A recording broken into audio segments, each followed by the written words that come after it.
Hi, we're at Chapter 5 of Amelia Bedelia and Friends, Beat the Clock. So I'll start reading there.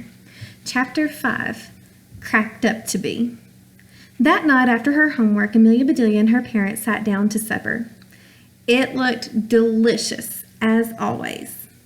Amelia Bedelia knew that the news of her day would change her life. She was savoring the feeling of anticipation, making sure she would be able to remember what their lives were like before the time capsule. "Anything earth-shattering happen in school today?" asked her father. "The earth was okay," said Amelia Bedelia. "It was a glass-shattering day." Then she told them about the Roman numerals, taking the attendance report to the office, Mrs. Roman's sides, Mr. Jack moving the framed photograph, watching it but not watching it, the picture dropping and the glass shattering, discovering a note from 100 years ago, then announcing that news to the whole school and becoming a celebrity. Amelia Bedelia was halfway through her story when she noticed that her parents had stopped eating. They were leaning toward her with their eyes wide open, listening as hard as they could. When she finished, Amelia Bedelia took her first bite of lasagna. "Delicious, Mom," said Amelia Bedelia. Her parents were still stunned by her story. They looked at each other and then back at her. The picture of her parents in there. "All that went on before lunch, sweetie?" said her mother. "Every bit.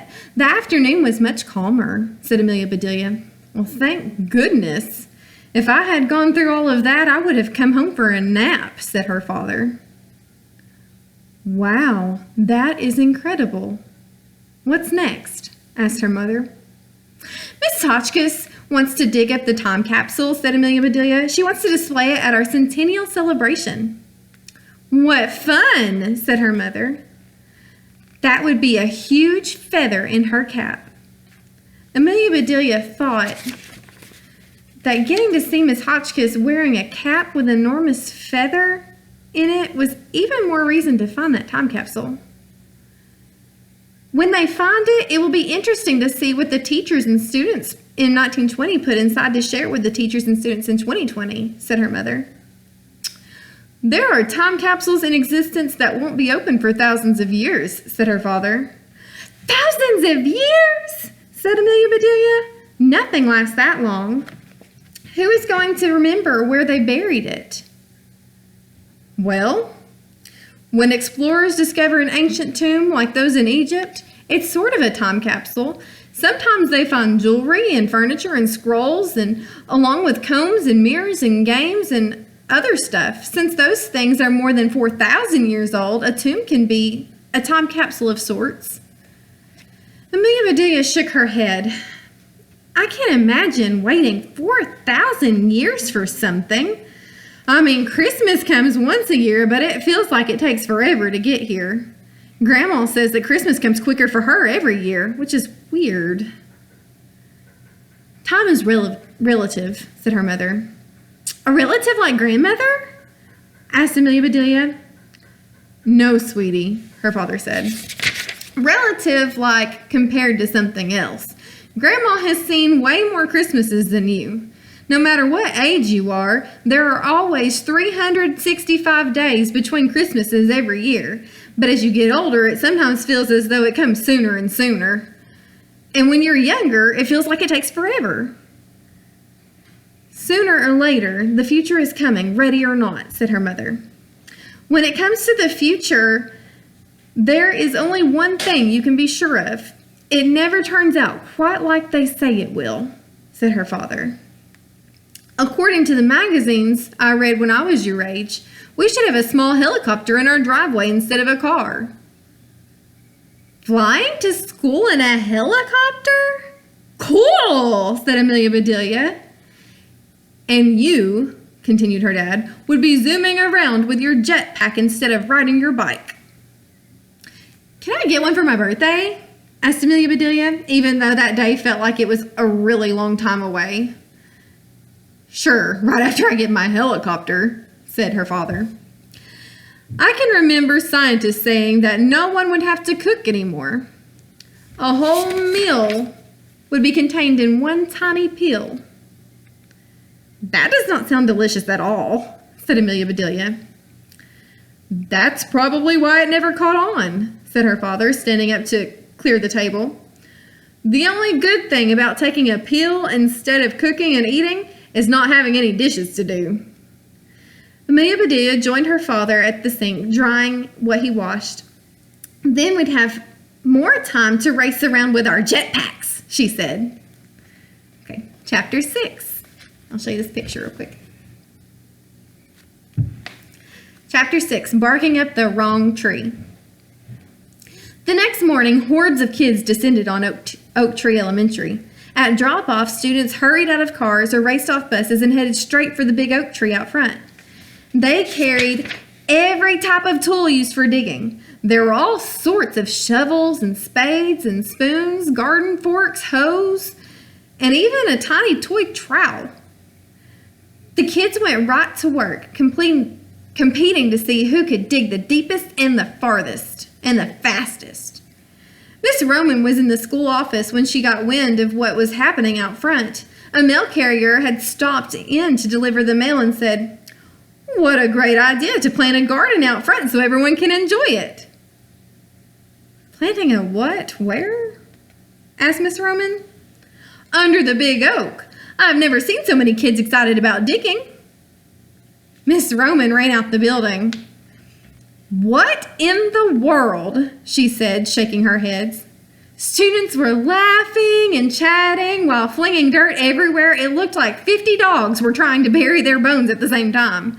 The old plaque engraved with the school motto and the date 1921 had been dug up and was lying on a big pile of dirt. Just then, Miss Chase, the gym teacher, jogged by. Miss Roman grabbed the whistle from around Miss Chase's neck and blew it with all her might.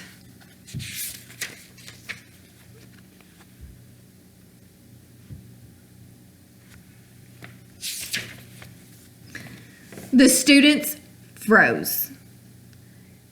"Are you guys woodchucks or what?" yelled Miss Roman. "What do you think you're doing?" "We're looking for the time capsule," a boy in second grade said. "For Miss Hotchkiss," a girl in first grade said. "Well, she wouldn't want you hurting our oak tree or yourselves trying to find it," said Mrs. Roman. "That tree is big and strong, but if you disturb its roots, you could damage it. You don't want to go to school at Dead Oak Tree Elementary, do you? Fill up your holes and get to your classes pronto." Amelia Bedelia leaned on her shovel until Mrs. Roman went back inside. "Is she gone yet?" asked Clay, peeking out from behind Amelia Bedelia. "Yes, Miss Roman is gone, you chicken," said Cliff, shaking his head and pushing dirt back into their hole. "Clay isn't a chicken," said Amelia Bedelia, "or a duck, or a goose. He's our friend." "Right," said Joy, 100%. "I hereby promote Clay to the level of a turkey, but no higher," said Cliff. "You can't go through school being afraid of Mrs. Roman." Amelia Bedelia and her friends stopped by the bathrooms to wash off the dirt before heading to their classroom. They made it just in time for the morning announcements and a special message from Mrs. Hotchkiss. "Thanks to all of you who wanted to help locate the time capsule we learned about yesterday. We appreciate your enthusiasm. This afternoon, you may see workers around the tree using tools and equipment to locate the time capsule without harming our oak. It's an exciting project, and I will let you know as soon as they find something." Miss Hotchkiss passed the microphone to Mrs. Roman. "Here is our fun fact for today," said Mrs. Roman. "When our school opened in 1920, 50% of the families in our towns lived on farms." "Wow," said Clay. "She finally dug up a cool fact." After lunch, Amelia Bedelia and her friends gathered out back at the student lounge near the playground. Unlike the teacher's lounge, which they imagined had comfortable chairs, snacks, and a television, the student lounge just had one piece of furniture. It was an old tree stump that had been turned into a table. The stump was nearly 3 feet in diameter and about a foot high. Clay's father was a furniture maker, and he had helped the kids turn the stump into a table.